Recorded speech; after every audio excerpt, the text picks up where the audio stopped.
Então, uma boa tarde, boa noite a todas, todos e todes. Com muita alegria, nós estamos aqui para abrir oficialmente o ano de 2021 no PPGEA, compartilhando esse momento único que é a presença do professor Henri Axelrad, inspiração de tantas pesquisas e de tantas lutas.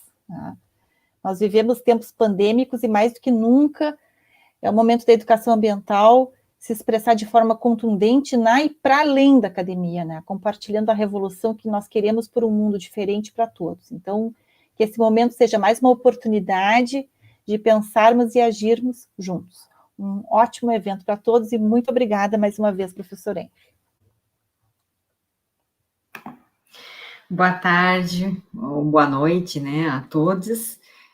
Agradeço imensamente a presença de todos aqui, todas e todos, do professor Henri, por ter aceitado esse convite para a aula inaugural do programa, e o professor Carlos Machado, por ser o mediador dessa conversa, E esse momento é um momento importante porque a gente traz esse movimento, das rodas de conversa do PPGEA, que é isso, a roda é movimento, é dinâmica, é a gente ter esse diálogo e ter essa acolhida com o outro, tão importante hoje em dia. Então, que a gente tenha uma bela de uma noite de muitos diálogos e muitas acolhidas. Muito obrigada, professor. Boa noite a todos e a todas. Eu fiquei responsável de fazer uma breve abertura aqui, apresentação do professor Henri, e dizer que eu conheci o professor Henri em 2009, 2010, por sugestão aqui de um companheiro aqui da cidade de Pelotas, o Soler, do CEIA, Centro de Estudos Ambientais, e desde então, neste ano de 2010, começamos, daí com o Caio e outros, montar o Observatório dos Conflitos aqui do extremo sul do Brasil, e vimos desde então, a partir da produção do professor, das suas reflexões, da luta, digamos assim, contra a desigualdade, a própria Rede Brasileira de Justiça Ambiental, a Justiça e Justiça Ambiental, tentando pensar na educação ambiental, uma educação para a justiça ambiental, que é o curso de extensão que nós estamos organizando num espaço anterior aqui. Então, o professor Henri é professor do IPUR, do Instituto de Planejamento e Pesquisa da Universidade Federal do Rio de Janeiro, e trabalhou com conflitos, trabalhou com cartografia e envolvido aí com grupos, movimentos sociais numa perspectiva crítica. Não pesquisa, não estuda a educação ambiental, mas é fundamental as suas reflexões para sustentar os estudos e pesquisas que a gente desenvolve aqui na educação ambiental. O professor já esteve aqui em outras oportunidades, aqui fazendo uma conferência na gestão ambiental, organizada pela professora Lúcia Anello e pela professora Dione, no curso que a professora Dione coordenava, que é a nossa colega aqui também do pós-graduação, e imediatamente eu passo, então, para o professor Henri, para a sua fala, e a gente aprendeu um pouco mais. Professor, seja bem-vindo e com o senhor a palavra.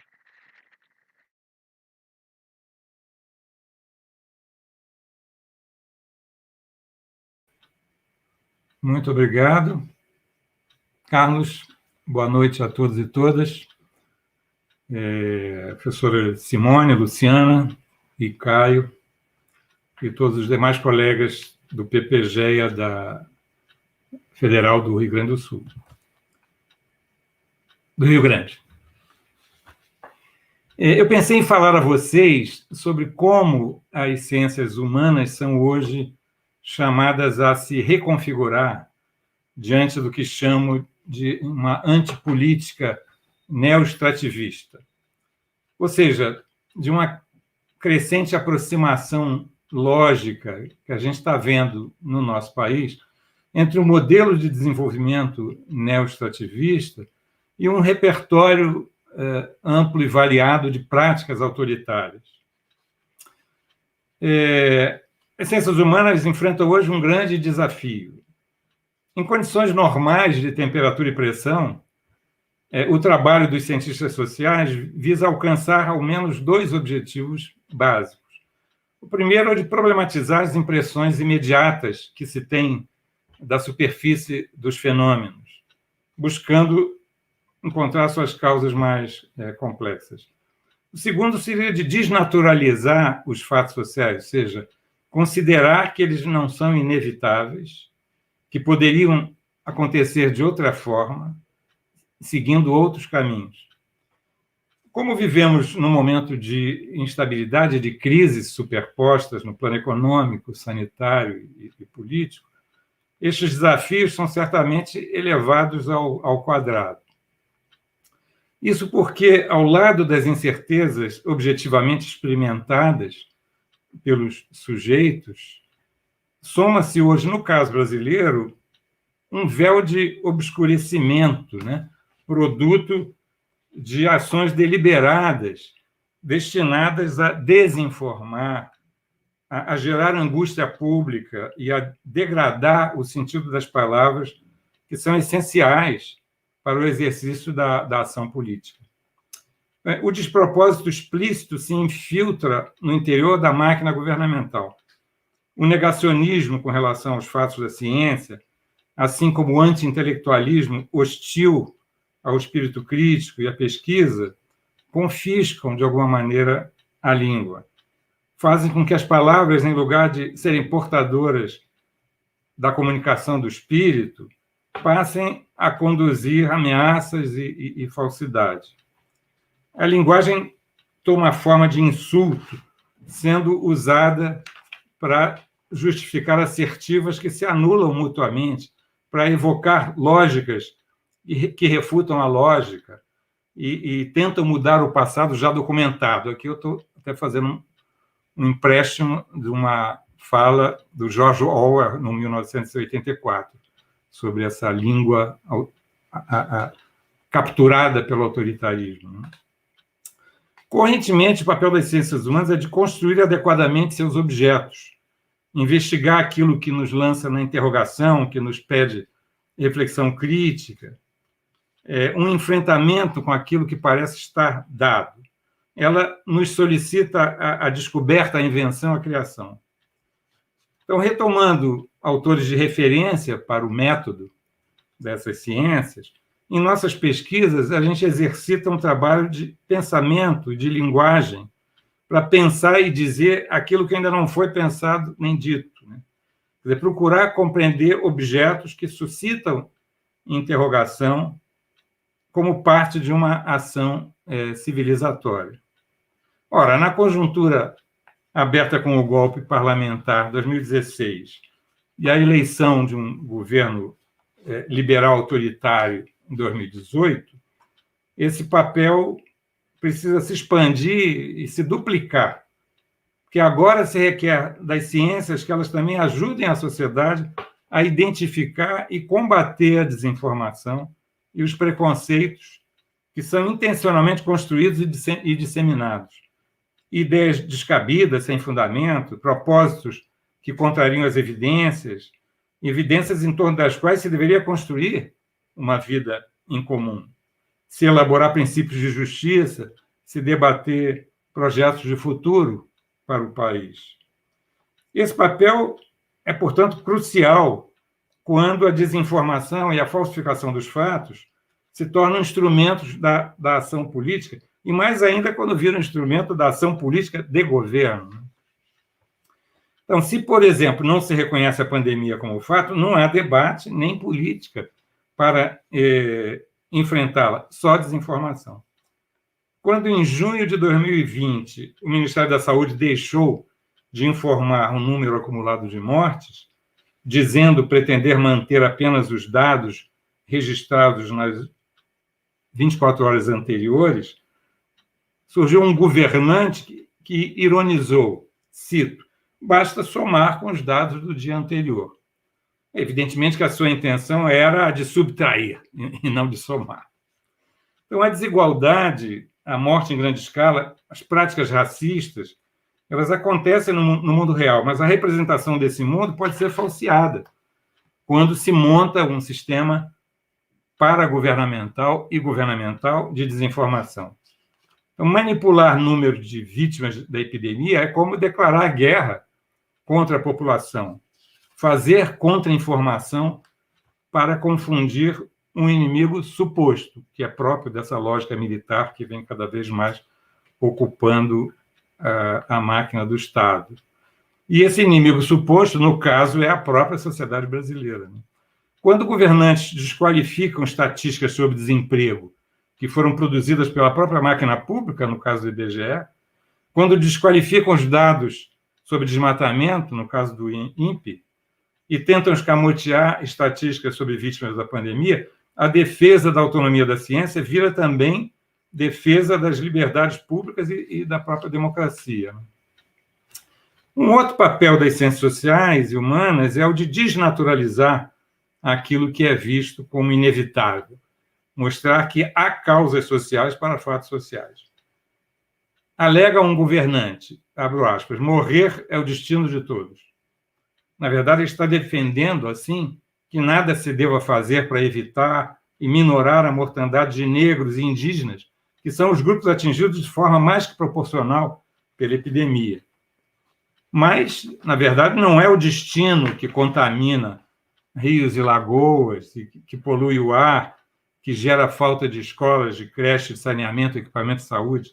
Não é o acaso que tira a vida de crianças negras atingidas por bala durante incursões policiais nas favelas. Retomando aquela reunião ministerial do governo federal em 22 de abril de 2020, por exemplo, ela ali exibiu cenas que a sociedade até então tinha dificuldade de imaginar. Lá se mostrou o modo como governantes planejam a expropriação de terras indígenas, como criam condições para o desmatamento, a grilagem, a destruição do patrimônio cultural, como agem para desmontar as medidas de precaução contra a pandemia, como atuam para armar os agentes da violência nas favelas e periferias. Então, o que se viu foi uma situação semelhante à da câmera que filmou a polícia de Minneapolis sufocando um homem negro com o joelho. Nesse caso, as câmeras do próprio governo mostraram o poder colocando o joelho sobre o aparelho respiratório da democracia. As ciências sociais não são, por certo, uma câmera, mas podem ajudar a entender, por exemplo, as razões pelas quais o racismo permanece e o modo como ele está incrustado no poder pós-colonial e pós-escravista. Assim, fazer ciência é dar elementos explicativos e comprobatórios para a sociedade ela própria combater a complacência com as desigualdades, com a concentração de terras e recursos nas mãos de poucos e com todas as formas de discriminação, como racismo, machismo e homofobia. Então, ajudar a sociedade a pensar é também um meio de ajudar a sociedade a respirar, a encontrar o ar, a energia e a inteligência necessários para enfrentar os inimigos da inteligência e da democracia. Quando os que estão no poder chamam de liberdade uma ameaça à liberdade, chamam de democracia o contrário da democracia, vemos ocorrer uma degradação do próprio sentido das palavras. O recurso à palavra ele é implodido por dentro, né, subordinando-se à lógica da violência, que é a expressão plena do autoritarismo. É por isso que, nos termos de Eduardo Said, o grande intelectual e crítico literário, o cientista social, em sua dimensão pública, deve ser chamado, abre aspas, né, a induzir uma mudança no clima moral do debate, de modo que a agressão seja vista como tal, a punição injusta de povos e indivíduos seja evitada, o reconhecimento da liberdade e dos direitos seja estabelecido como norma para todos e não para um punhado de eleitos. Ora, mas como seguir a sugestão de Said de modo a mudar o clima moral ou imoral do debate, no caso específico do campo ambiental? Vejamos, então. Ao longo dos anos 1990, foi montado um arcabouço legal de meio ambiente que foi aplicado precariamente, dada a época, a crise fiscal do Estado, logo na saída da ditadura, com a crise da dívida. A partir dos anos 1990, em razão das pressões pela liberalização da economia, começou a aparecer já um vocabulário expressivo da presença de interesses do complexo extrativo agromineral dentro do Estado. Críticas empresariais ao chamado cipoal de regulações, ao chamado travamento da economia, aos obstáculos ao desenvolvimento. As reformas liberais e as pressões pela flexibilização surgiram, assim, praticamente ao mesmo tempo em que estava sendo concluída a montagem da legislação ambiental. A gente pode dizer, por isso, que o processo de ambientalização do Estado brasileiro ele foi truncado, uma obra deixada incompleta, impedida de ser levada a cabo. Isso porque as reformas liberais em todo o mundo favoreceram concretamente, em benefício das corporações, ganhos de mobilidade, né, de sair de um ponto para outro do planeta, que foram decisivos para a prosperidade do capitalismo em sua etapa flexível. E isto sempre em detrimento do meio ambiente e das populações mais despossuídas. Os agentes econômicos mais móveis, esses que tinham mais capacidade de sair de um ponto para outro do espaço do planeta, eles absorveram muito do poder antes detido pelos atores menos móveis, como governos locais, sindicatos, que foram responsáveis pelo estabelecimento de direitos, normas, limites aos ímpetos predatórios do mercado. Assim, a força econômica das grandes corporações transformou-se praticamente em força política, posto que elas se habilitaram a ditar a configuração das políticas, sejam urbanas, ambientais e sociais, obtendo a flexibilização das normas com o argumento de sua capacidade para gerar empregos e receitas públicas. Então, aquela proposta que é possível que vocês já tenham conhecimento, tenham lido, do chamado Memorando Summers, o economista-chefe do Banco Mundial, que escreveu um documento interno em 1991, que era racional se deslocar as atividades poluentes para as áreas ocupadas por grupos de baixa renda, essa lógica discriminatória entrou em ação, otimizando as condições de rentabilização dos investimentos, à custa, evidentemente, das condições de vida das maiorias, né? Isso se deu fazendo da escolha de localização dos projetos de investimento um instrumento de desmobilização das sociedades locais, né? Dizendo que se vocês querem emprego, vocês vão ter que abrir mão de direitos. E, consequentemente, do rebaixamento dos padrões regulatórios vigentes nos distintos espaços nacionais até então. Então, os grandes desastres ambientais e ocupacionais então ocorridos, não sei se vocês lembram daquele desabamento de um prédio de muitos andares com 5.000 operárias que trabalhavam em condições irregulares, ocupacionais e ambientais, e boa parte delas morreu com esse desabamento, e outros, né, desastres ambientais, são o sinal dos níveis de descontrole atingidos por esse processo de flexibilização e de retrocesso dos direitos. A crise social e ambiental ultrapassara, de fato, os níveis previstos pelo modelo de neoliberalização das economias, o que levou a que o próprio Banco Mundial e o FMI passassem a colocar, a partir de um certo momento, final dos anos 90, início dos 2000, né, a desigualdade, ao menos em sua retórica, né, na expectativa de prevenir rupturas sociais e ambientais que as acompanhavam. Então, em 1999, por exemplo, o presidente do Banco Mundial, James Wolfson, afirmou a necessidade do Brasil não descuidar, entre aspas, do setor social. Cito, dizia ele, não se trata de ter consciência social, é preciso ser pragmático. Se as pessoas saírem às ruas para saquear, não se obtém a restauração da confiança e tampouco qualquer grau de estabilidade. Então, a partir de então, o chamado consenso de Washington procurou se reatualizar para evitar os desastres maiores, introduzindo algumas precauções na retórica dos organismos multilaterais.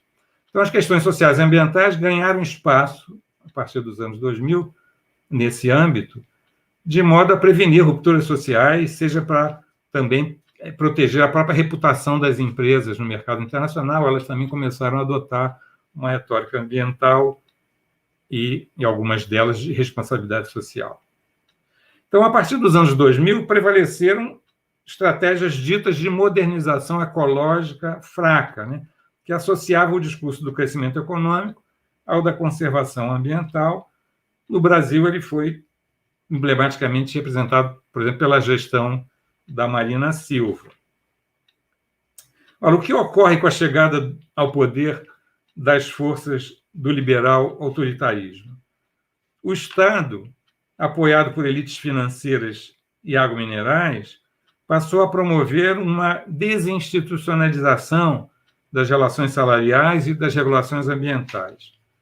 Antes, a desregulação era provocada pela competição interlocal entre as localidades, né, e o dumping socioecológico. As localidades ofereciam vantagens fiscais, regulatórias e fundiárias para atrair investidores competindo entre si, portanto, rebaixando as normas. Agora, a destruição de direitos sociais e regulações ambientais se dá por iniciativa do próprio Estado. Ele conduz o processo, né, em nome da proteção dos negócios que estão localizados em seu território, incluindo, o que temos visto na presente gestão, negócios escusos, né, que dependem do desmatamento ilegal, da expropriação das terras e recursos de pequenos produtores, comunidades indígenas e tradicionais.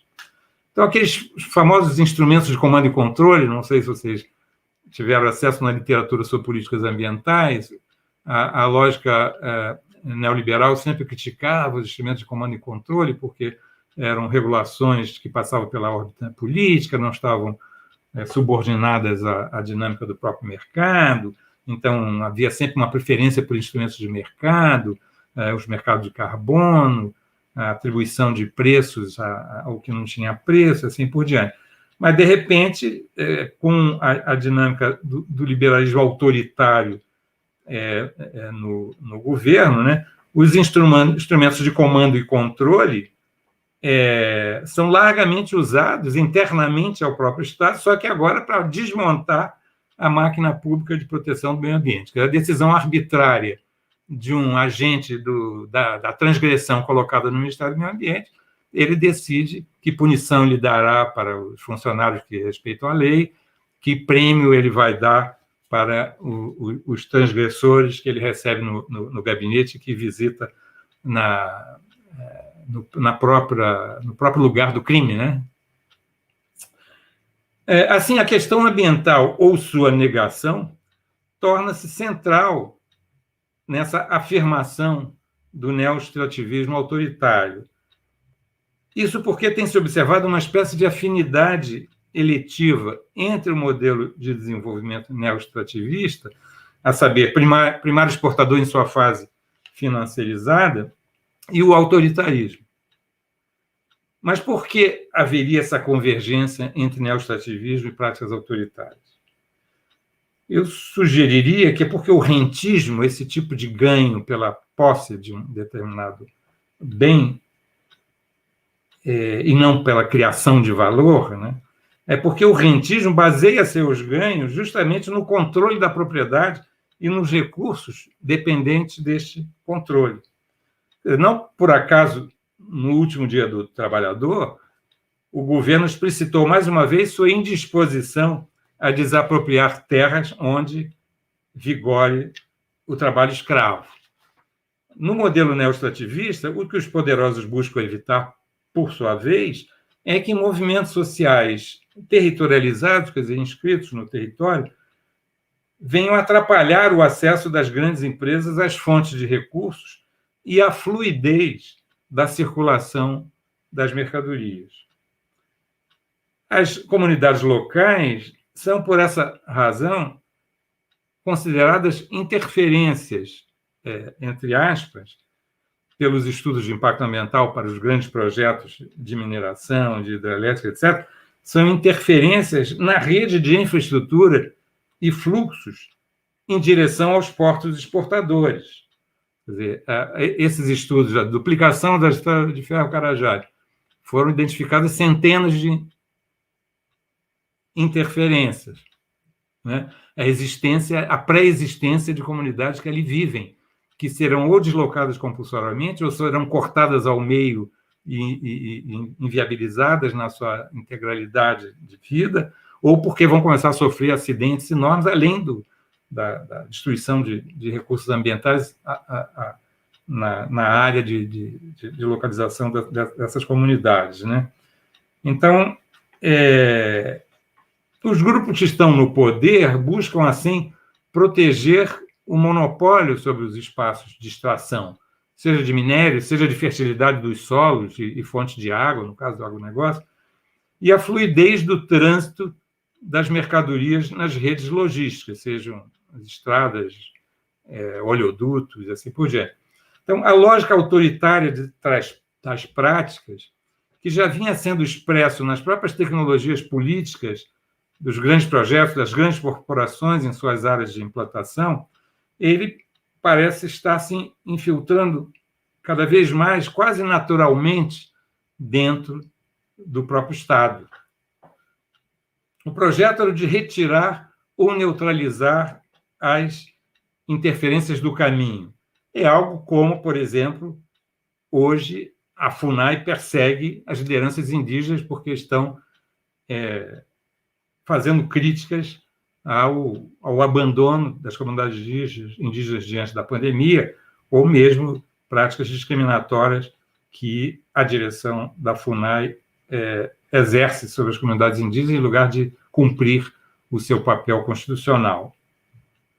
Então, o que se passa é, cada vez mais, adotar posturas governamentais que estimulam o exercício ilegal da força, ou por parte das corporações, que vão ocupar o espaço do vazio do Estado na garantia de direitos, a adoção das práticas da chamada responsabilidade social empresarial, que, através da oferta de algum benefício, que é apresentado como favor, quando era de direito dos grupos atingidos, essas políticas têm buscado evitar que as comunidades atingidas se mobilizem ou se liguem a movimentos sociais. Então, aquilo que a gente poderia chamar de desambientalização do Estado, essa desmontagem da máquina governamental de regulação ambiental, ela visa a favorecer e acelerar essa acumulação de riqueza extensiva, né, que o geógrafo David Harvey chama por despossessão, né, que vai ocupando os espaços onde o capital ainda não vigorava, expropriando e destruindo as formas de organização social não capitalistas pré-existentes, o que favorece aquilo que o sociólogo Chico de Oliveira chamou de dominação sem política. Ou seja, os conflitos territoriais ambientais tendem a ser o cenário do exercício direto da força por grileiros ou madeireiros, mas também da força do dinheiro, por exemplo, através dessas políticas sociais privadas das grandes corporações, que têm essa perspectiva de colocar uma cunha nas comunidades, produzir uma divisão interna e evitar que ela se junte a uma crítica dos projetos empresariais. Então, para acobertar o sentido de tais práticas de força, nós temos visto 3 tipos de desinformação ambiental sendo adotados. Eu diria um defensivo, né, negacionista, aquele que nega que exista problemas ambientais de toda a ordem, e ilegalidades tampouco, quer dizer, nega e desenvolve toda uma competência teatral, né, para emitir todo e qualquer tipo de falsidade sem escrúpulo, né? Um segundo acusatório, aquele que desvia a acusação de si para as suas vítimas, né? Então, diz que a culpa do incêndio, das queimadas das ONGs, a culpa do desmatamento dos indígenas e quilombolas e caboclos, né? Então, uma desinformação acusatória. E, por fim, uma terceira, que mais recente, né? Do imaginário antipolítico, né? Dos agentes autoritários, né? Que é de transformar o objeto da crítica em solução. É o caso do famoso boi-bombeiro da ministra da Agricultura, né? Aquilo, quer dizer, que o Pantanal pega fogo é porque tem pouco boi, nós precisamos aumentar, enfim, a quantidade de bovinos no Pantanal para evitar os incêndios. Então, essas táticas que agora eu acho que a universidade, a ciência, os cientistas devem ajudar a desconstruir, elas visam basicamente retirar sentido das palavras, ajudando a configurar o que a gente poderia chamar de um antiambientalismo de resultados, ou seja, que justifica qualquer coisa por qualquer meio, o que implica em desqualificar indiretamente toda e qualquer justificação para, no caso, a desmontagem do aparato de regulação ambiental. Então, degradar o sentido das palavras seria um dos meios autoritários de esvaziar a política e instaurar aquela dominação sem política a qual o Chico de Oliveira se referia, né? Então, o setor extrativo é, dentre todos os setores econômicos, segundo pesquisa internacional, o que mais se preocupa em elaborar estudos sobre os custos que os conflitos sociais podem lhes causar. Quanto dinheiro eles vão perder se eles encontrarem alguma comunidade que incomodada com os males ambientais e sociais que seus projetos causam. Agora, por que seria que as empresas desse setor têm uma motivação específica para temer a crítica e tentar constrangê-la? Ora, porque o capitalismo de fluxos contemporâneo, do qual o neoextrativismo é parte, ele tem a forma espacial de um território em rede, né? Onde as relações entre os múltiplos polos é o que conta. Então, toda a lucratividade dos projetos empresariais depende da rapidez da operação desses fluxos. Por exemplo, entre o agronegócio, a rodovia e o porto exportador, entre a mina, a ferrovia e o porto. Então, os rendimentos dependem basicamente de que essa máquina infernal continue rodando de forma cada vez mais acelerada, cada vez mais fluida. Então, nessa configuração, as comunidades que têm a sua cultura e a sua história ligadas às localidades e territórios ambicionados pelos grandes projetos, elas detêm uma espécie, eu diria, de uma força locacional, ou seja, uma força derivada de sua própria localização tradicional no espaço. Uma força esta que pode ser usada para fazer valer seu direito a dizer não. Ou, eu cito um autor italiano, R. De Luca, o direito à palavra contrária.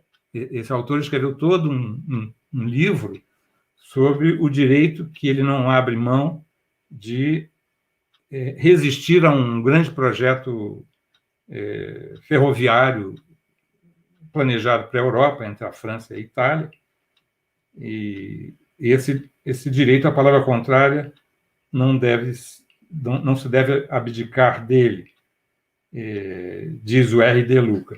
Então, em defesa de seus direitos culturais e territoriais, essas comunidades localizadas colocam em questão os próprios sentidos e fins dos projetos ditos de desenvolvimento. Mas, ao mesmo tempo, ao resistir ao caráter autoritário intrínseco às práticas do neoextrativismo, essas comunidades integram a linha de frente no combate ao próprio autoritarismo, que veio, nos últimos anos, impregnando tanto o Estado como a sociedade brasileira como um todo. É isso. Obrigado.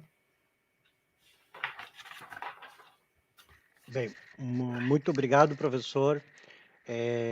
vai surgindo algumas perguntas aqui, e avisando que aqueles que estão chegando aqui atrasado, dos 137 que estão nos assistindo, fica gravado no YouTube, e poderá depois assistir e rever. Enquanto o Caio nos coloca ali as perguntas, eu fiz umas anotações aqui, levantando uma percepção minha aqui, né? E daí já surgiu uma das questões aqui, mas lembrando, só para lembrar, se for pertinente, de como que recentemente eu assisti uma das suas uma conferência, não me lembro se foi aqui na UCPEL, com o César, ou se foi, acho que no Rio de Janeiro, com o professor Luiz Marques. O senhor comentou sobre a nova percepção que estava identificando dos capitalistas internacionais, né, do Fórum Econômico Mundial, dos stakeholders, né, que está aparecendo aí como uma nova versão. Se possível, for pertinente, aí, se pudesse mais essa questão já que apareceu ali, como que isso, ou seja, né, de que parece que há um conflito entre esses capitalistas mais extrativistas, mais selvagens, digamos assim, que o senhor está destacando, e parece uns outros capitalistas que estão preocupados aí que isso pode criar problemas. Existe esse conflito? Existe um espaço para esse discurso desses empresários que começaram já a fazer propaganda de envolver a comunidade, envolver seus colaboradores, de talvez ocupar esse mercado carbono, coisa assim. Então, inicialmente, essas duas questões, assim, para seus comentários.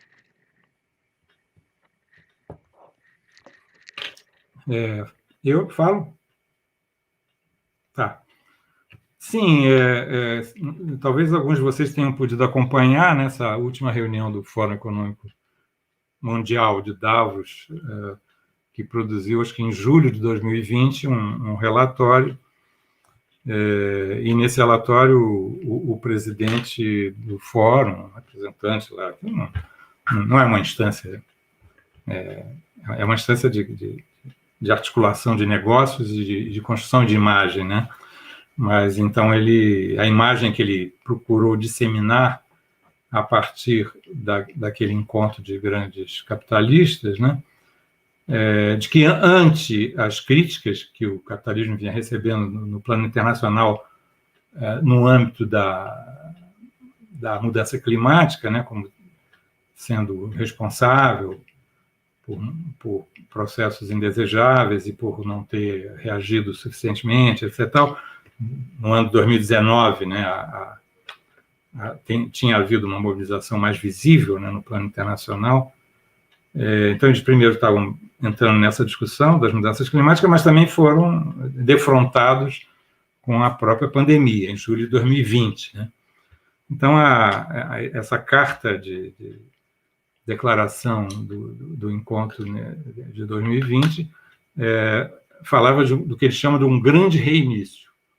É como se agora, diante da situação pandêmica, que, né, era planetária, e da crítica que eles recebiam, que o capitalismo ia mudar e eles iam passar a incorporar a proteção da natureza, concretamente, como parte do seu projeto, e acrescentou, isso já tinha desde 92, com o relatório Brundtland, uma parte desse empresariado tinha aderido a essa retórica, que a gente chama de modernização ecológica do capitalismo, né? E isso aqui volta, achando que provavelmente não tinha sido suficientemente convincente esse projeto de modernização ecológica, porque, na verdade, ele visava amarrar a questão ambiental na economia de mercado, no consenso político e no progresso técnico. Então, na verdade, não havia mudança nenhuma prevista, apenas uma adesão vocabular, retórica, e acho que de 92 para cá já tinha passado bastante tempo e nenhum ator crítico tinha registrado alguma satisfação com alguma mudança visível, palpável. Então, eles acharam, bom, agora a gente tem que avançar. Além da modernização ecológica, a gente vai falar o que eles chamam, vão construir o chamado capitalismo de stakeholder, uma palavra que é traduzida no Brasil por aqueles que a utilizam, basicamente consultores empresariais, né, e organismos multilaterais, eles traduzem por partes interessadas, né? Então, esse capitalismo de stakeholder, ele pretende, no meu entender, avançar em relação à retórica da modernização ecológica para a retórica de uma modernização socioecológica. Quer dizer, não foi suficiente prometer proteger a natureza, a desigualdade aumentou brutalmente ao longo das reformas neoliberais, você tem que, inclusive, inspirado pelas próprias orientações do Banco Mundial e do FMI anos antes, né, no chamado segundo consenso de Washington, quando eles disseram, olha, não dá para fazer as reformas liberais muito rapidamente de qualquer jeito, sem ter um colchão de apoio de políticas assistenciais, né, que é toda a origem das políticas assistenciais da Comunidade Solidária no México, depois no Brasil, né, Solidariedade no México, Comunidade Solidária aqui, e em seguida Bolsa Família, tudo apoiado, né, por uma ideologia do desenvolvimento que sabia que o acirramento, né, da competição e a centralização do capital e a financiarização implicavam em aprofundamento da desigualdade e a saída de muita gente do mercado formal de trabalho e que isso teria que ser resolvido através de políticas compensatórias, né? Então, eu acho que aqui é o momento em que o próprio empresariado, organizado, assim, digamos, nesses grandes blocos, adere a essa necessidade de políticas sociais, etc. Tal. E de que forma? Através dessa teoria do stakeholder. Essa teoria já pré-existe, já vinha sendo martelada há algum tempo, né, por um grande consultor empresarial muito requisitado pelas grandes corporações, e ele propôs essa teoria. Né? Vem cá, as empresas são sempre mal vistas porque estão acumulando lucro, riqueza e sem distribuir, provocando danos ambientais assim. Vamos tentar repensar a empresa como sendo o núcleo de acumulação de lucro e todos os outros atores com os quais ela se relaciona. Então, vamos pensá-la como inserida numa constelação vista do ponto de vista da empresa como importante. Então, são todos... Aí nos stakeholders colocam tudo. Os consumidores, os fornecedores, as agências de financiamento e também as populações atingidas por seus projetos. E diz isso tudo é stakeholder. E o que define o stakeholder? É aquele que é afetado pelos negócios empresariais, mas que também podem afetar a estabilidade dos negócios.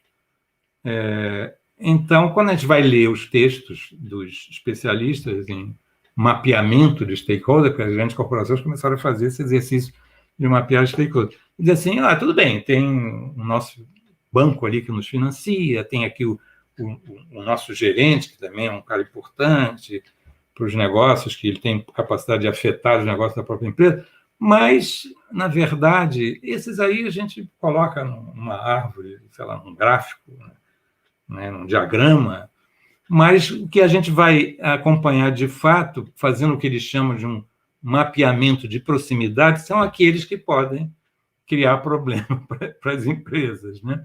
Então, o mapeamento de proximidade, eles dizem, deve ser destinado basicamente aos críticos, aos movimentos sociais, às populações afetadas, e ver em que medida elas estão ligadas a movimentos, em que medida elas têm lideranças internas, etc. Então, o mapeamento das comunidades locais é um mapa de força, na verdade, né? Eles sabem qual é a capacidade que a empresa tem, através de seus projetos, de impactar, desestabilizar e criar dano e despossuir populações nas proximidades ou no caminho desses fluxos, das estradas, dos oleodutos, assim por diante, e fazem um mapeamento sociopolítico, né? Quais são o nível de organização dessas populações, e aí isso costuma ser muito útil para orientar essas políticas sociais privadas. Então, o que eu acho que o que houve a partir, o sintoma dessa adesão a esse novo discurso, né, do grande reinício de um capitalismo de stakeholder, seria essa preocupação das grandes corporações com a sua reputação. Existe na literatura gestionária das grandes empresas essa noção de capital reputacional, e isso é algo prezado, né, sob a forma de uma imagem, né? Então, após os grandes desastres, evidentemente que esse capital reputacional se esfarela, né? E é rapidamente reconstruído com a distribuição de muito dinheiro, com a construção de formas institucionais sui generis, né? A criação de fundações em que o próprio responsável, né, pelo grande desastre é que vai cuidar de definir como é que ele vai mitigar, quem ele vai indenizar, etc. Tal, coisas assim estranhíssimas. Então, tem todo um aprendizado, né, de como cuidar dessa reputação. A lucratividade da Vale recentemente foi recorde, apesar de ter passado muito pouco tempo de 2 enormes desastres que custaram vidas em grande número de comunidades afetadas e de trabalhadores da própria empresa, né? Então, foi uma mistura de desastre ambiental e ocupacional, ou de desrespeito, né, aos direitos das populações atingidas fora do quadro da própria empresa e dentro do quadro da própria empresa. Foi o caso de Brumadinho. Então, acho que agora tem um grande investimento na tentativa de buscar. Se a modernização ecológica não foi suficientemente convincente, eu tenho dúvidas se essa modernização socioecológica o será, tendo em vista, enfim, o grande aprofundamento da desigualdade, seja pelas reformas liberais, seja pela própria pandemia, que só fez aparecer essa desigualdade, enriquecer os mais ricos e despossuir de forma muito mais radical aquelas populações mais atingidas pela pandemia, que são aquelas que estavam no extremo, né, dos processos de vulnerabilização, né, despossuídos da sua capacidade de se defender da própria pandemia, que é poder fazer o isolamento, não ter que se juntar num trem lotado e assim por diante. Então, o discurso do capitalismo stakeholder, ele pretende convencer os atingidos por seus projetos de que eles devem se pensar como coproprietários dos projetos psicológicos. Não se lhes oferece sociedade nas ações, mas que eles devem se entender como coproprietários psicológicos. É uma forma de... O psicológico, você tem que produzir uma certa subjetividade, né?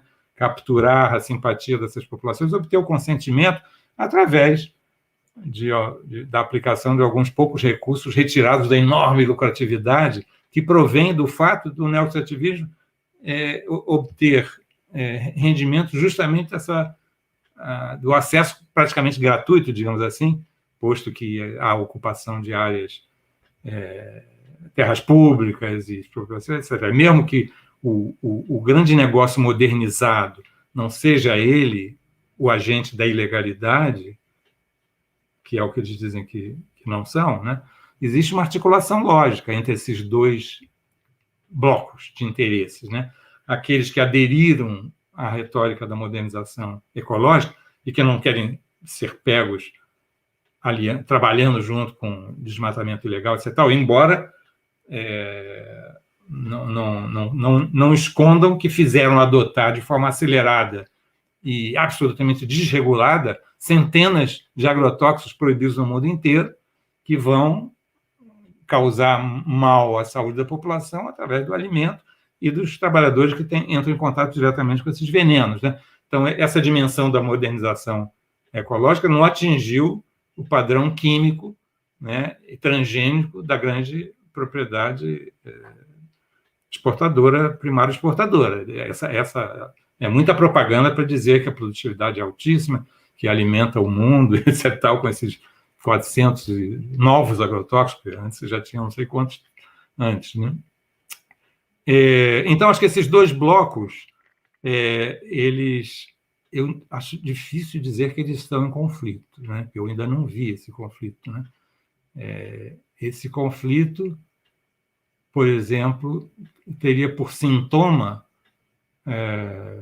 a demissão imediata do ministro do Meio Ambiente na primeira reunião que ele fez, que ele recebeu no gabinete todos os desmatadores e madeireiros legais. Acho que isso já faz 1 ano e meio, né? O Ministério da Agricultura, que teoricamente fala em nome do agronegócio modernizado, não ficou nada incomodado até o presente momento com absolutamente nada. Está achando a performance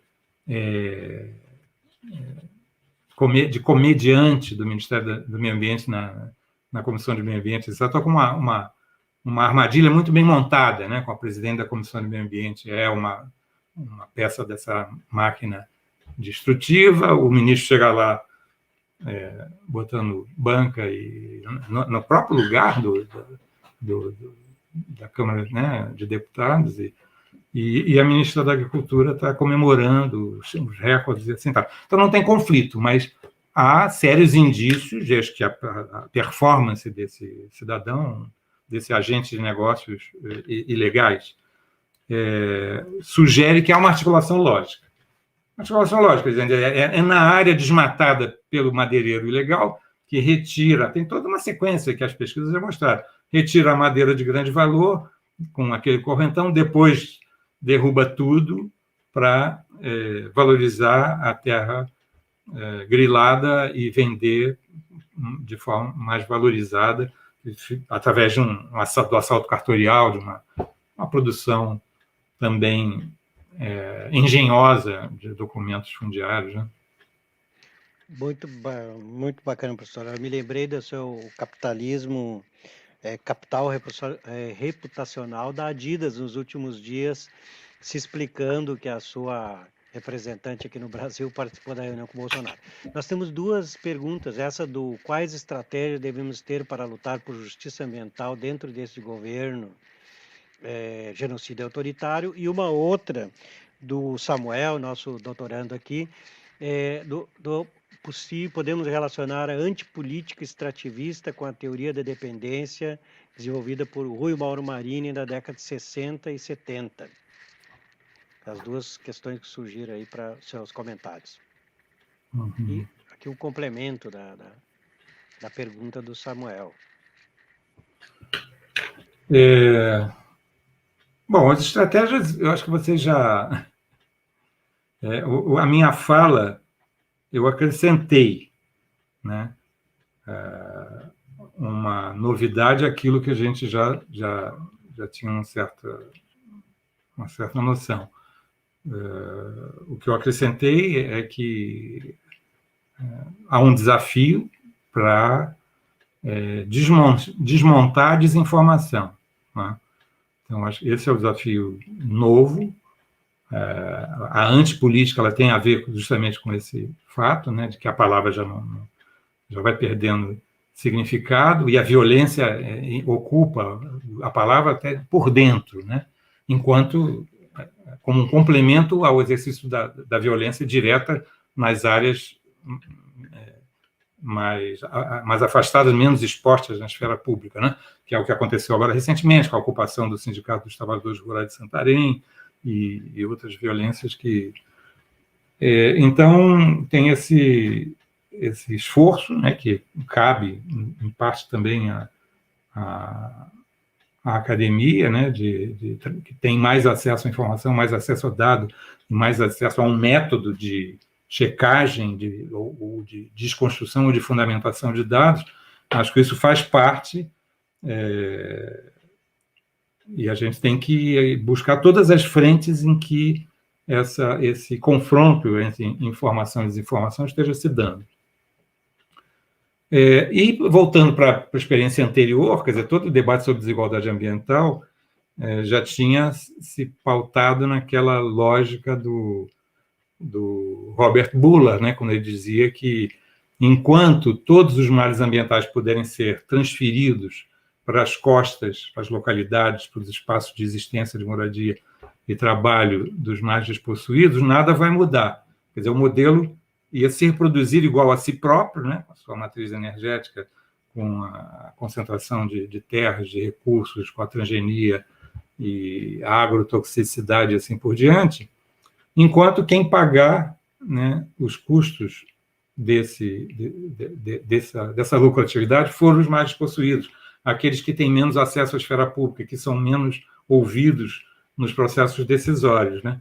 Essa é a sacação, né, do Robert Bulla, em discussão lá com o movimento, é uma espécie de estratégia dos movimentos de justiça ambiental, que tiravam por consequência a conclusão de que, se você quer mudar algo, você tem que começar protegendo e fortalecendo os mais desprotegidos. Essa é vamos dizer assim, a lei, o que eu chamei de lei de Bullard, né? Eu falei isso para ele uma vez que ele esteve aqui no seminário que a gente organizou, e ele achou graça, né? Porque no início, quando eu lia essas considerações pelos atores do movimento de justiça ambiental americano, em particular, eu pensei, isso deve ser uma estratégia de construção de alianças, de dizer, olha, porque o movimento negro entrou muito tardiamente no debate nas lutas ambientais, porque ele descobriu que ele era vítima de uma forma particular, ele se ambientalizou à sua maneira, ele descobriu que ele estava sendo vítima dos despejos de resíduos tóxicos da acumulação privada dos grandes capitais.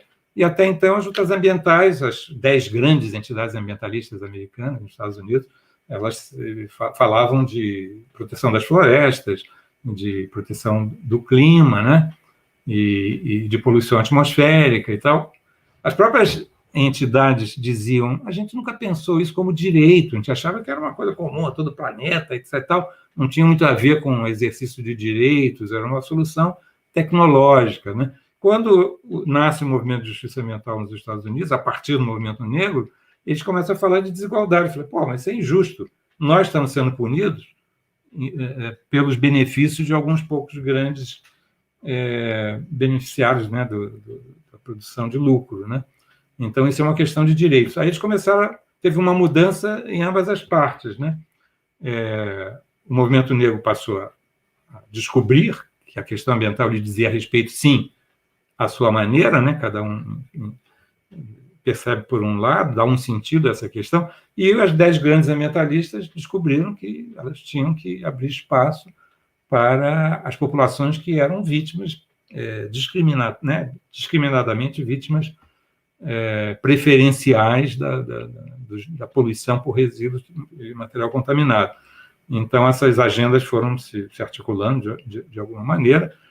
Não é à toa que hoje o Movimento Internacional por Mudança Climática já tem a palavra de ordem da justiça climática, é fruto justamente desse cruzamento, que não existia nos momentos iniciais do debate sobre questões climáticas, a questão da justiça não tinha aparecido. Isso vai aparecendo ao longo das conferências paralelas, depois dos fóruns sociais, onde os encontros entre movimentos e entidades acabam favorecendo essa troca, né, de experiências e de estratégias, né?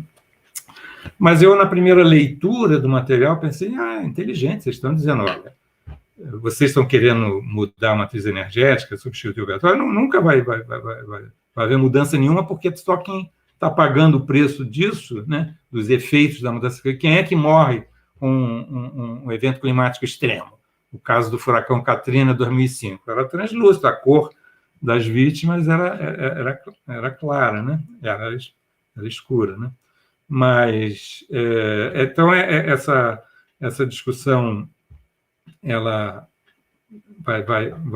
vai se cruzando, e, a partir de um certo momento, eu percebi que isso não é só uma estratégia de alianças, né?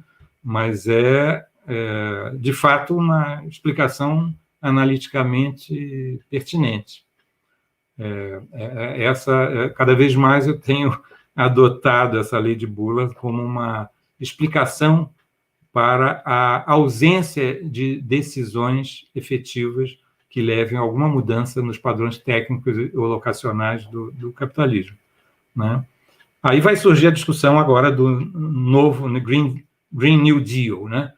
Em que medida essa proposta de um programa eco-keynesiano das alas, né, mais críticas do Partido Democrata, se esse novo, né, Green New Deal, né, se ele vai, de fato, implicar em mudanças, digamos assim, no padrão.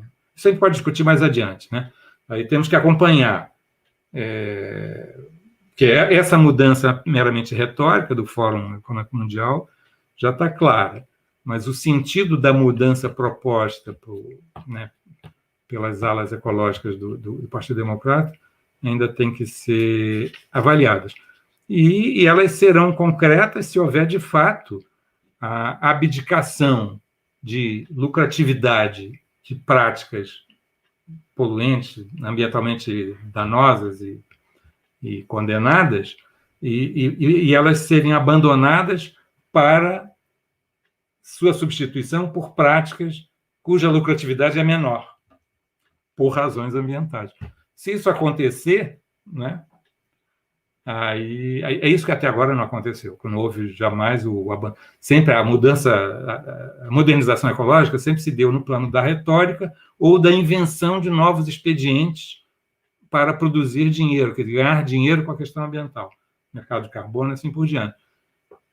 Mas nunca se conheceu nenhuma experiência onde o capitalismo abrisse mão de uma atividade lucrativa e fosse substituída, seja de uma localidade ou de um padrão técnico, por uma outra menos lucrativa, por razões, né?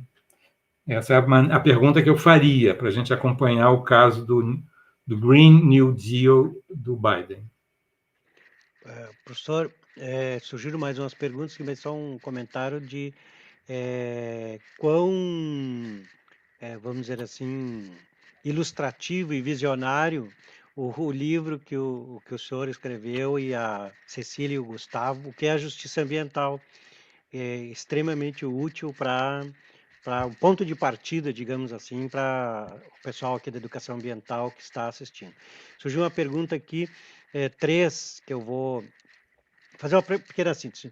Podemos dizer que o modelo econômico praticado promove conflitos socioambientais? Uma segunda, que relação o senhor comentaria ou faria entre a pandemia e o agronegócio? E uma terceira, como que a educação ambiental poderia contribuir para essas armadilhas da contra-informação ou dessa informação, das fake news, produzida pelas fake news? E uma última aqui, o senhor já respondeu, né, essa questão do novo espírito do capitalismo de Davos, de julho de 2020 e assim por diante. Então, essas 3, se eu pudesse fazer um comentário, por favor.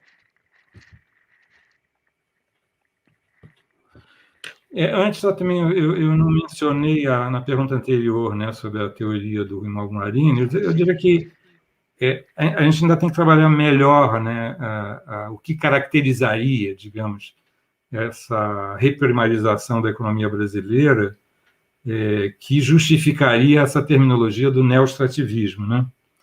Então, eu acho que a literatura não está sendo suficientemente, não está esgotando, digamos assim, a caracterização do que haveria de peculiar. De qualquer maneira, quer dizer, essa relativa industrialização que a economia brasileira atravessou por um certo período, aquilo que os economistas chamavam de uma estrutura industrial complexa, né? Os economistas falavam com a boca cheia e tal, e que ela, com as reformas liberais, ela foi sendo desmontada e a economia brasileira foi se reespecializando na exportação de commodities, de bens primários ou semi-elaborados. Mas por que neoextrativismo? Essa aqui é a questão.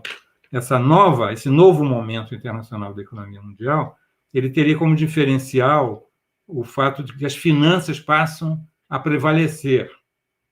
O formato do capitalismo global ele tem uma dominância financeira.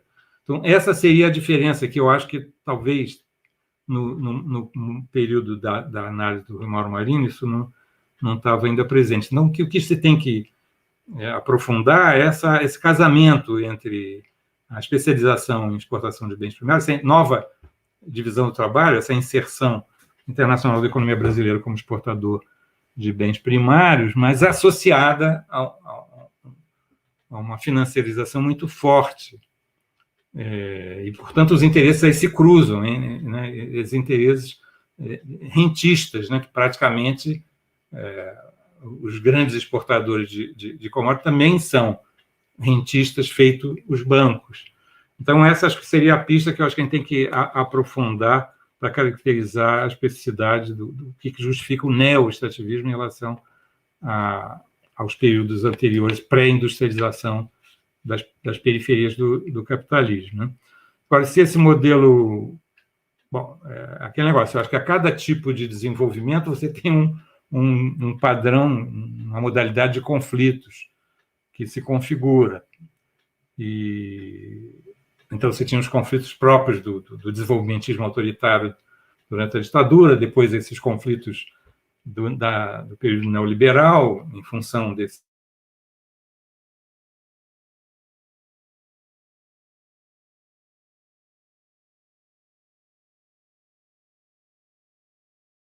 Tivemos um problema técnico aqui, um momento já restabelecemos, e lembrando que as perguntas aqui que estão sendo feitas, estou anotando aqui, guardando, e logo depois que o professor retornar, retomamos a sua fala. E lembrando que nós seguiremos aqui, a princípio, até às 19h30. O professor tem um compromisso logo depois, e para nós, talvez a gente não consiga responder todas as questões, né? Mas guardaremos aqui para sempre o professor, e na medida do possível que ele possa dar a resposta aqui para quem nos selecionou. Aproveitar aqui, então, comentando sobre esse livro que eu fiz comentário, O que é Justiça Ambiental. É um texto que o professor Henrique Asselhard e Cecília e o Gustavo escreveram nos anos, alguns anos atrás, mais de 10 anos, e inicio justamente com um comentário que ele fez sobre... voltamos, professor. Houve um probleminha técnico aí, e com o senhor a palavra. Tá. Então, a ideia dos conflitos. Então, os conflitos ambientais característicos desse período neoliberal são aqueles associados ao que eu chamo da chantagem de localização, né? Aqueles onde as populações atingidas vão ser pressionadas, dizendo que se elas não aceitarem, digamos, certos sacrifícios, certos impactos, ou que o governo local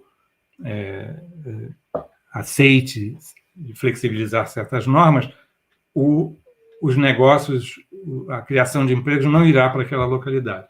Então, é o que eu chamo de chantagem de localização. Então, há um jogo de uma localidade contra a outra em benefício da grande empresa. Aquele caso da siderúrgica que foi recusada, quer dizer, que foi considerada obsoleta na Alemanha e quis se instalar em São Luís, no Maranhão. Mas houve uma resistência, as comunidades criaram um grande debate. Finalmente, ela é atraída aqui para o Rio de Janeiro, para a periferia do Rio de Janeiro, em cima de uma área onde pescadores tradicionais passaram a ter sérios problemas ambientais, porque essa empresa veio para cá. Então, você tem esse...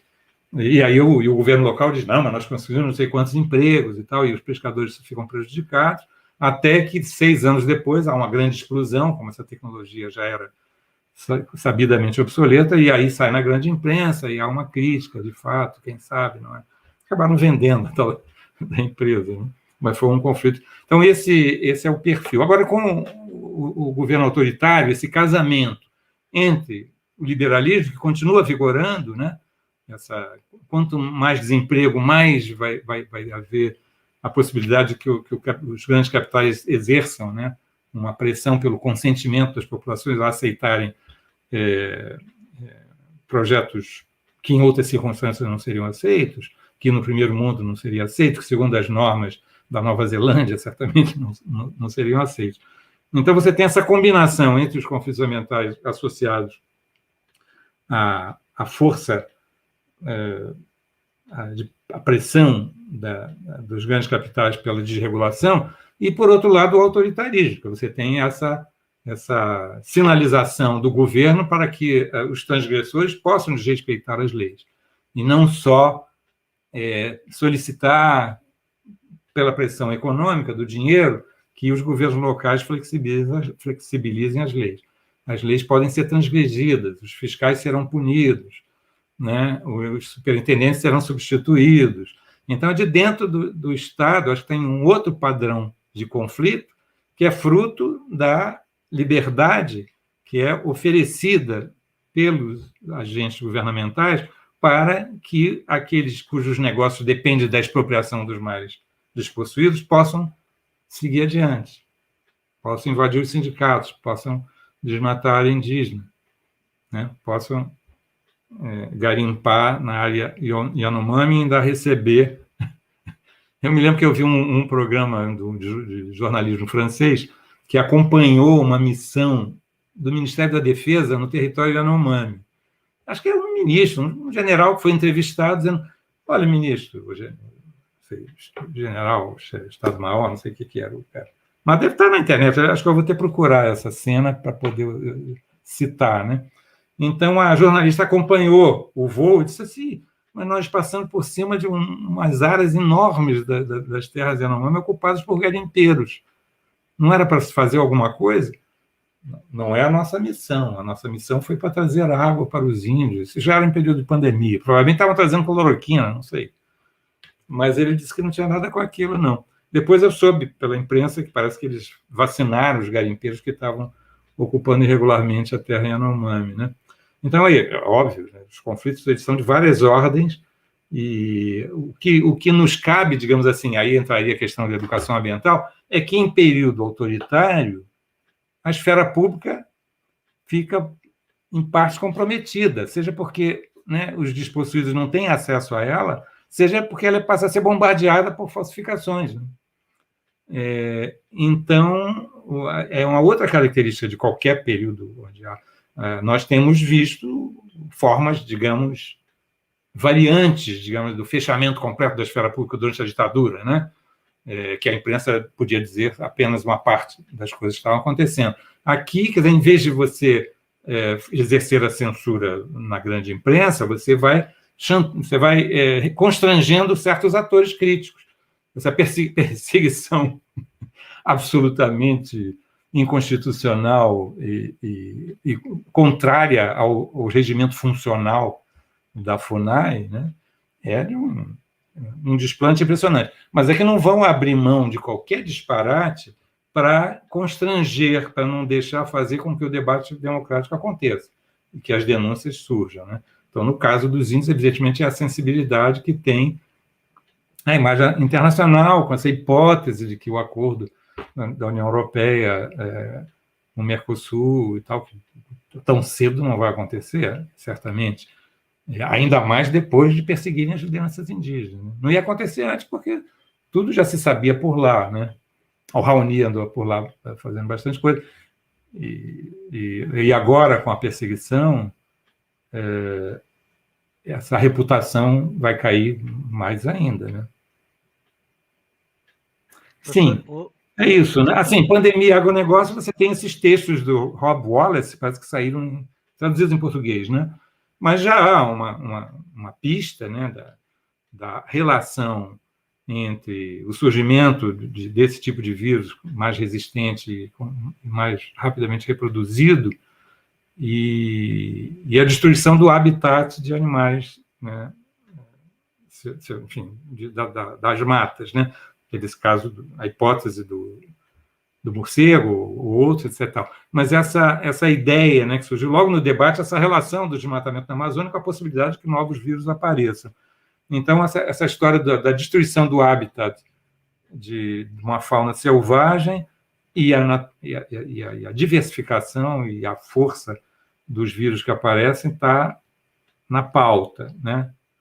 E está também, já em função dos vírus anteriores e o livro do Mike Davis, especificamente sobre o agronegócio e e a questão dos vírus na grande produção monocultural de aves e suínos, né?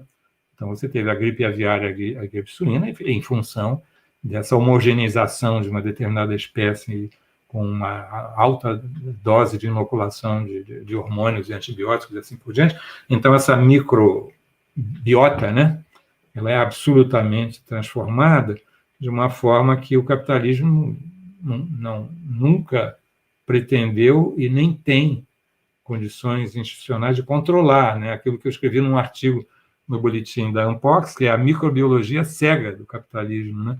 Tudo aquilo que se passa fora do mercado, né, que não é expresso no sistema de preços, seja aquilo que tem a forma de cursos d'água, bacias aéreas, sistemas vivos.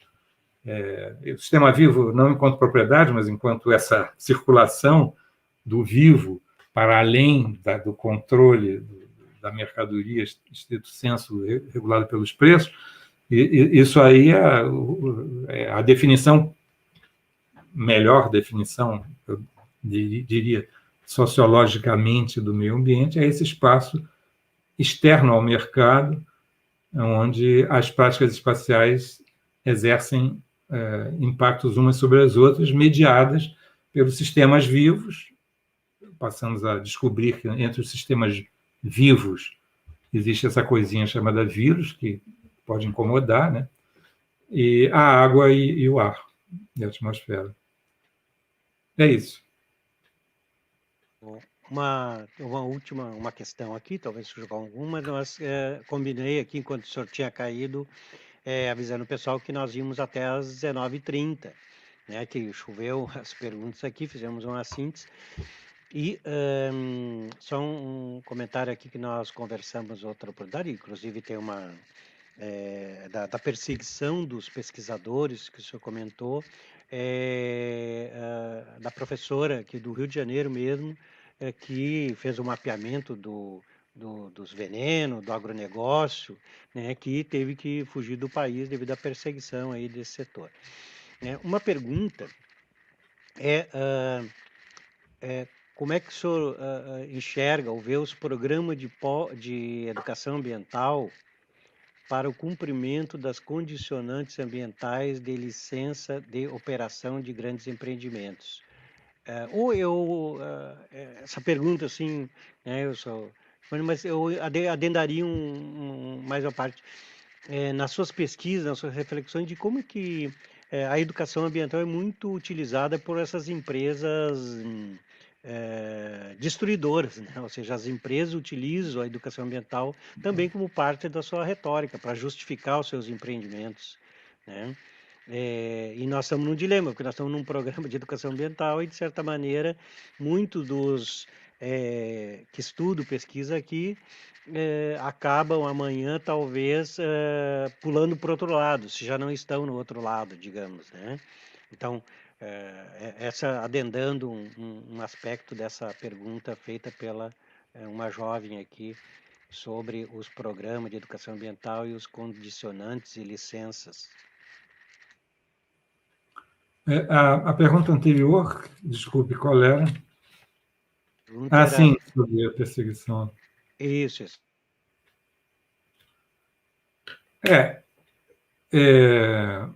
Já há muito tempo que nós percebemos que havia uma multiplicação de casos, né, que a gente chamou de assédio processual. Eram pesquisadores que trabalhavam com conflitos ambientais e que eram procurados, ou eram processados, eram objeto de interesse de blocos empresariais, econômicos, que estavam presentes nas áreas pesquisadas, né? E a gente percebeu um caso aqui, outro ali, em geral nos encontros científicos, né, que a gente acabava sabendo e fazer, vamos tentar transformar isso num objeto de reflexão. Seria a melhor maneira de...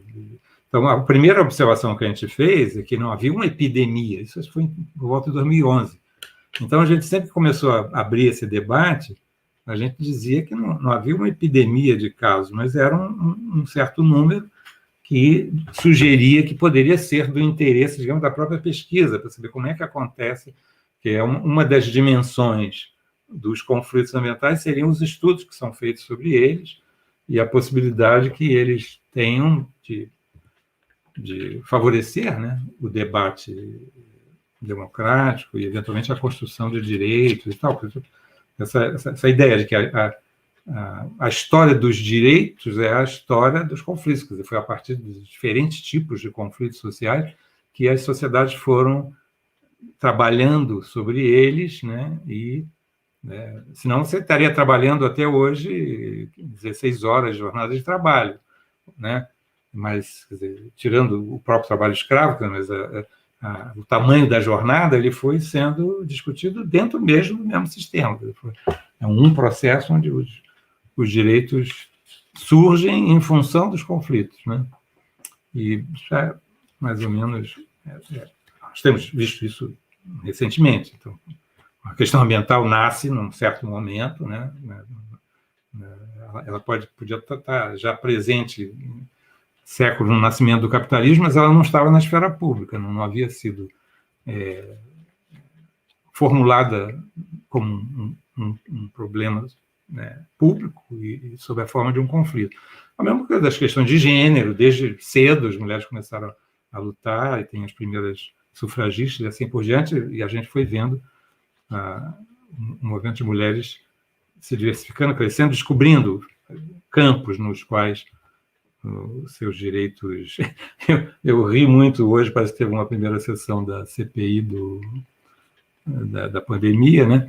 E havia uma presença gigantesca de senadoras mulheres, né? Eu acho que todas estavam lá, ou muitas, né? Porque teve um político ligado ao autoritarismo no governo, etc. Tal, que fez essa provocação, porque são um pouco do exercício da falta de lógica, né, estratégica, que eu mencionei aqui. Então, ele, de repente, achou que estava sendo estava atingindo as mulheres, dizendo que elas não faziam parte, não tinham sido contempladas dentro dos senadores que estavam na CPI, e as mulheres todas se juntaram e parece que estão marcando presença. Na hora do debate, elas têm direito de falar quanto quiserem, né? Então, foi o resultado. Isso é um pouco... Se isso não está na cabeça dos próprios sujeitos, não seria essa a reação dessas senadoras. Aliás, creio eu, em sua maioria, não são do pensamento crítico, mas, de qualquer maneira, isso já na cabeça delas já entrou como uma questão que produziu uma reação que era de assim, não, nós vamos discutir mais, já que fomos chamados a atenção, não vamos nos sentir agredidas, vamos transformar a agressão, a suposta agressão, numa ação, né? Exatamente isso. Então, é isso que vai acontecendo ao longo do tempo, os direitos.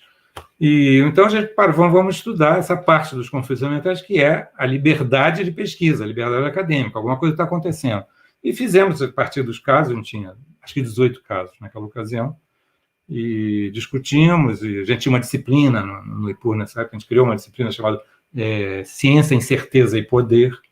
Fomos lendo a bibliografia e acabamos produzindo um número especial da revista de antropologia da UF, né, da Federal Fluminense, eu acho que de 2011. E fizemos várias mesas em vários encontros científicos, e evidentemente que aquilo ali era, digamos assim, nas condições normais de temperatura e pressão, eu dizia, como eu falei no início aqui, havia um espaço para que se discutisse o assédio processual e que aqueles pesquisadores que estavam sendo ameaçados também se defendessem de toda forma. Eu me lembro de um reitor que foi procurado por uma grande corporação e falando, mas o seu sei lá, um engenheiro, né, que ele indicou para participar lá de uma audiência pública, está criando problemas para nós. Aí o reitor falou, não, mas eu não posso fazer nada, ele está me representando, o que ele está falando eu falaria. Então, esse tipo de, enfim, em condições normais de democracia, e um colega da geografia que entraram com um processo para descredenciar ele no Conselho Regional, acho que de engenharia, ou coisa assim, ele ganhou o processo, assim. Então, na verdade, a gente descobriu que, naquele contexto, a ideia do assédio processual é constranger, fazer com que a pessoa desista de falar aquilo que ela tinha achado que era necessário falar, deixasse de pesquisar o que achava que era pertinente para a pesquisa, exercendo a sua autonomia, né, de acadêmica total, de pesquisador que passa por todas as provas, os testes que a comunidade científica tem para saber se ele está habilitado a fazer a pesquisa, e a partir daí ele ganha autonomia para definir a sua pauta e a partir da sua sensibilidade de pesquisador, qual é a questão em pauta. Então, quando a gente entra num período onde o autoritarismo vai ganhando, vai botando, enfim, vai se expondo mais, né, sai da sombra e abre o jogo claramente, aí isso se agrava. Isso se agrava e com armas muito mais ameaçadoras, né, que levaram, no caso dessa colega de São Paulo, né? Mas é mais ou menos aquele negócio que nem tinha os conflitos ambientais típicos do neoliberalismo, você tem agora os conflitos ambientais acrescidos do autoritarismo. Então, a liberdade acadêmica ela já tinha algum tipo de ameaça a partir do poder econômico. Agora ela vai ser acrescida do poder autoritário, dos inimigos da democracia, dos inimigos do debate, não só dos interesses econômicos que estão ali, que estão tentando, né, dizer assim, não, vai comprometer a reputação da empresa, vamos tentar negociar, vamos fazer alguma... dentro do âmbito de uma democracia onde o poder econômico conta muito. E agora não basta, né? Agora o poder econômico mantém, né, o seu poder, mas nós vemos outro tipo de força se debruçar sobre o exercício das liberdades como um problema e se dedicar por vários meios a restringir aqueles que pretendem exercer autonomamente a sua liberdade acadêmica. Ou seja, mudou um pouco a correlação de forças e o grau de dificuldade para produzir ciência. E eu acabei de dizer na minha fala que a produção de ciência já vai ter que dedicar uma parte do seu tempo para combater a anticiência e a desinformação, né? Então, também vai ter que fazer isso em condições mais adversas, porque vai ter, eventualmente, quando a sua pesquisa toca algum grande interesse, vai ter alguma fricção, mas vai ter também o risco de ser ameaçada por forças essas, enfim, que não são diretamente ligadas ao interesse econômico, mas acham que precisam restringir as liberdades de pensamento, de ideias e de debate de qualquer forma. O que eu teria a acrescentar é que eu vi recentemente um vídeo muito interessante, francês, chamado A Indústria da Mentira, né? Então, chama atenção para o fato de que todas essas indústrias que são criticadas por produzirem danos ambientais, por comprometer a saúde das populações e assim por diante, que elas acabam se preparando para ter estratégias próprias de garantir a sua reputação, quer dizer, negar, vários estudos já mostraram isso, né? Negar a pertinência daquela denúncia, ou então aceita a pertinência, mas diz que ela é facilmente remediada, né? Ou então, num terceiro estágio, vão procurar constranger os críticos, né? Tem uma literatura sobre isso. Mas nesse vídeo, ele mostra que o grande modelo que as grandes corporações utilizaram para entrar nesse debate científico com as suas armas, né, é a indústria do tabaco, né? Então, eles mostram que a indústria do tabaco, quando percebeu que estava sendo criticada, que a venda de cigarro ia baixar, e tinha um grande debate sobre o fumante passivo, né, eles se organizaram num grande conglomerado, todas as empresas, e se reuniram e disseram, vamos trabalhar juntos, etc. E começaram a fazer um investimento de contraperícia, de pesquisas contrárias, contratando cientistas que se dispunham a fazer isso. E aí é uma das estratégias e tal.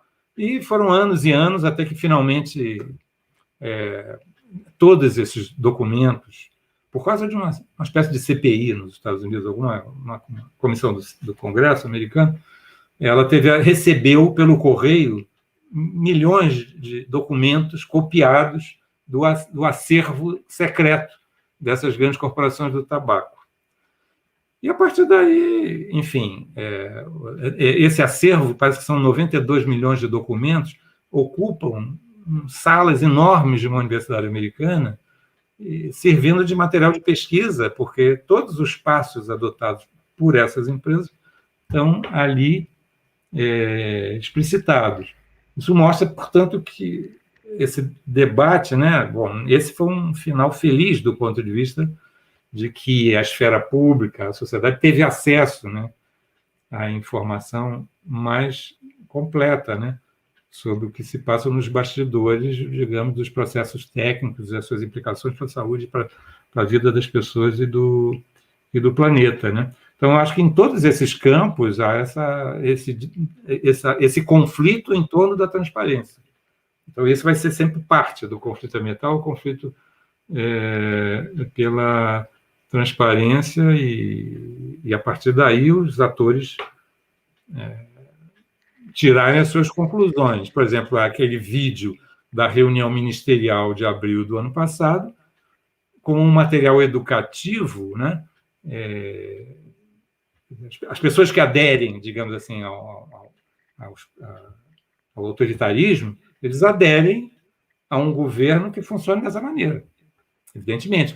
Então, tem que se trabalhar quando você tem processos políticos de tal forma transparente, e a educação ambiental, da qual aquilo ali era um material riquíssimo, porque quando o cara falou, né, que tinha que fazer passar boiada, o que você pode fazer de melhor com a educação ambiental para o exercício autônomo dos direitos dos sujeitos da democracia brasileira, se não é pegar aquele trechinho e passar repetidamente para todo e qualquer cidadão brasileiro e perguntar o que ele acha daquilo, e depois trabalhar a linguagem, a palavra, o sentido, o que ele não entendeu, o que aquilo queria dizer.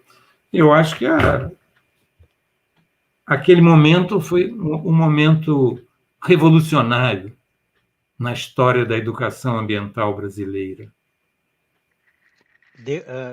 Espero que os nossos ouvintes sublinhem isso e coloquem em negrito. Professor, como nós tínhamos combinado, já passamos 3 minutos do tempo que nós dispunhamos para lhe expressar, lhe agradecer muito a aula, inúmeras dicas aqui para nossas pesquisas, para nossas reflexões, e se o senhor quiser algumas palavras finais aí para nós se despedir do nosso público. Muito, muito obrigado. Não, eu que agradeço, um abraço a todos, bom trabalho, e assumamos o nosso papel, porque há muito o que fazer e muito por que lutar. E para todos. Obrigado, professor. Um abraço.